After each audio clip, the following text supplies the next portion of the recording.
तो आज हम ऐसी कार के बारे में बात करने वाले हैं जो कि हर एक हिंदुस्तानी की सपना हुआ करती थी और वो कार है एम्बेसडर। सफेद रंग और लाल बत्ती वाली वो कार जिसकी कभी राष्ट्रपति और प्रधानमंत्री करते थे सवारी। और एम्बेसडर कार एक ऐसी कार है जो कि कभी भी मर नहीं सकती। और एक ऐसा भी दौर था जब इस कार को वीआईपी कार भी कहा जाता था, क्योंकि देश के राष्ट्रपति, प्रधानमंत्री से लेकर आईएएस, आईपीएस तक इसी कार में सफर किया करते थे। और एम्बेसडर कार हिंदुस्तान मोटर्स ने 1957 में एम्बेसडर कार को उतारा। ये ब्रिटिश मोटर कंपनी की popular car Morris export series 3 पर बेस्ड थी। कंपनी ने इसका उत्पादन उत्तर पारा के प्लांट में ही शुरू किया और 58 साल बाद भी अपने अंतिम दिनों तक इसी प्लांट में बनी।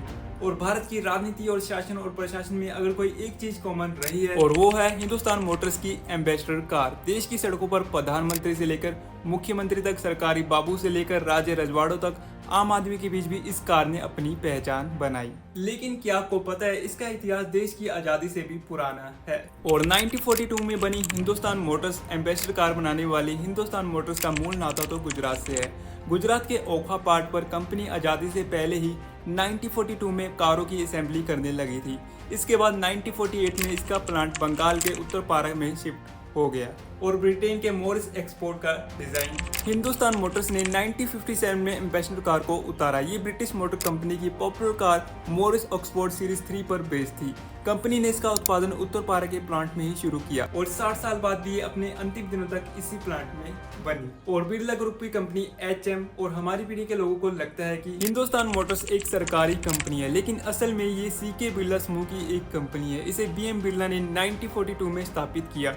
हालांकि कंपनी की एम्बेसडर की सबसे ज्यादा खरीद भारत सरकार ही करती थी और हिंदुस्तान का पहला कार प्लांट और एशिया का दूसरा।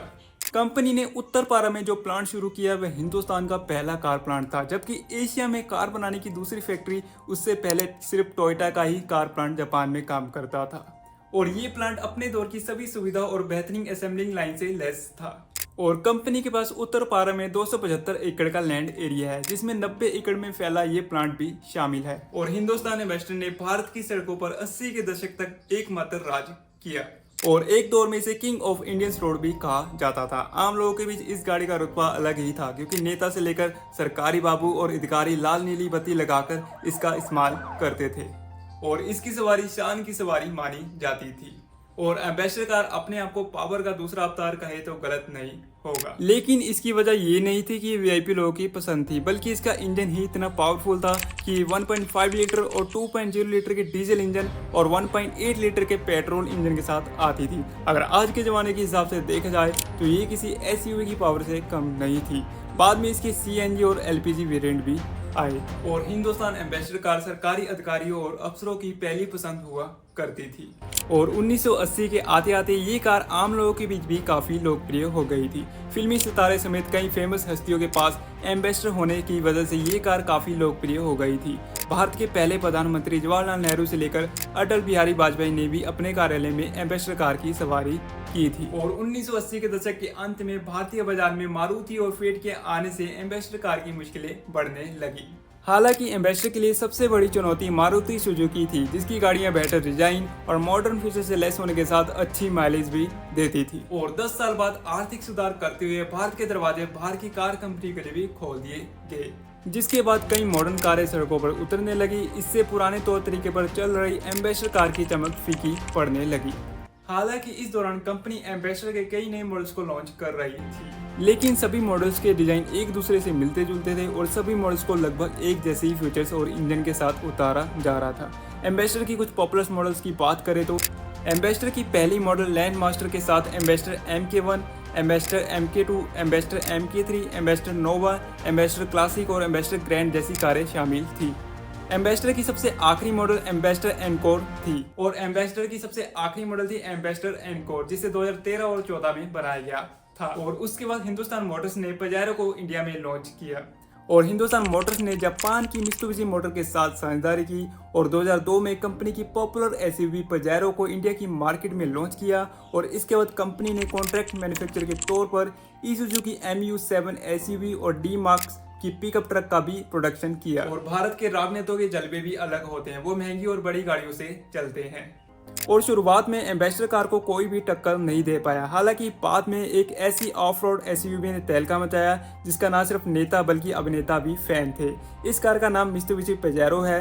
ग्लोबल लेवल पर इसे 1982 में पेश किया गया था, जबकि हिंदुस्तान मोटर्स ने पेजेरो को 2002 में लॉन्च किया था। और अब मार्केट में काफी सारी फॉरेन कंपनीज भी आ चुकी थी, जिसकी वजह से हिंदुस्तान मोटर्स को रेगुलर बेसिस पर कंपटीशन झेलना पड़ रहा था। लेकिन गवर्नमेंट अभी भी इसके फेवर में थी, क्योंकि मोस्टली पॉलिटिशियन को लाल बत्ती वाली एम्बेसडर कार काफी ज्यादा पसंद आया करती थी, जिसकी वजह से कंपनी ने 2004 में 9 लाख यूनिट बनाकर एक नया रिकॉर्ड कायम कर दिया। और इसके अलावा 2013 में हिंदुस्तान एम्बेसडर को वर्ल्ड बेस्ट टैक्सी का अवार्ड भी मिला, क्योंकि ये सबसे टॉप गियर की टैक्सी हुआ करती थी। और इसमें स्पेस भी काफी ज्यादा हुआ करती थी, जिससे कि आराम से इसमें 5 से 6 लोग बैठ सकते थे। और ये हर किसी रोड पर स्मूथली रन कर पाती थी। और मुंबई और कोलकाता में इसे काली पीली टैक्सी से भी जाना जाता था। और ये काली पीली टैक्सी आज भी आपको मुंबई और कोलकाता में देखने को मिल जाएगी। और हिंदुस्तान मोटर्स के कई अलग अलग मॉडल्स को लॉन्च भी किया गया। और 1954 से लेकर 1958 तक हिंदुस्तान लैंडमास्टर, और 1958 से लेकर 1962 तक हिंदुस्तान एम्बेसडर MK1, और 1962 से लेकर 1975 तक हिंदुस्तान एम्बेसडर MK2, और इसके अलावा 1975 से लेकर 1985 तक MK3 और MK4, और उसी के साथ 1985 से लेकर 1999 तक हिंदुस्तान एम्बेसडर नोवा, और 2000 से लेकर 2014 तक Hindustan ambassador grand encore last model थी।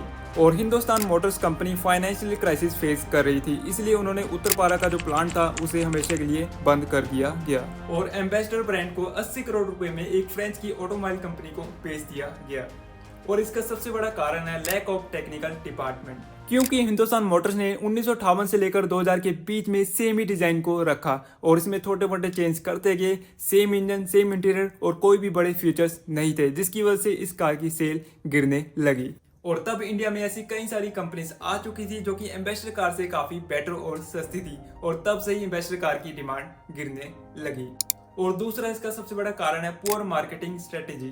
एम्बेसडर कार उस टाइम लोगों के बीच में काफी पॉपुलर थी और लोग इसे अपनी शान और शौकत समझते थे, लेकिन इस चीज को और ज्यादा बढ़ाने और एम्बेसडर की और अच्छी मार्केटिंग के बजाय कंपनी ये सोचकर मार्केटिंग नहीं किया करती थी कि उनको मार्केटिंग करने की क्या जरूरत है। और कंपटीशन का दौर था और इसी वजह से इनकी सेल्स पर नेगेटिव इफेक्ट पड़ा और एम्बेसडर कार अर्थ से फर्श तक पहुंच गई।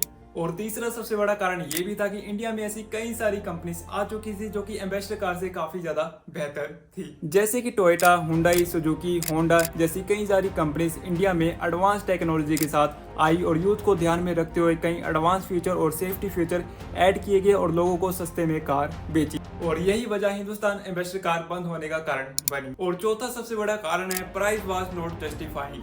एम्बेसडर सीरीज कंपनी ने कई कार्स को लॉन्च किया, लेकिन उसके इंटीरियर और डिजाइन को सेम ही रखा और उसमें छोटे मोटे बदलाव करके उसे लोगों में डिलीवर कर दिया। इसी वजह से इस कार की सेल्स कम होने लगी।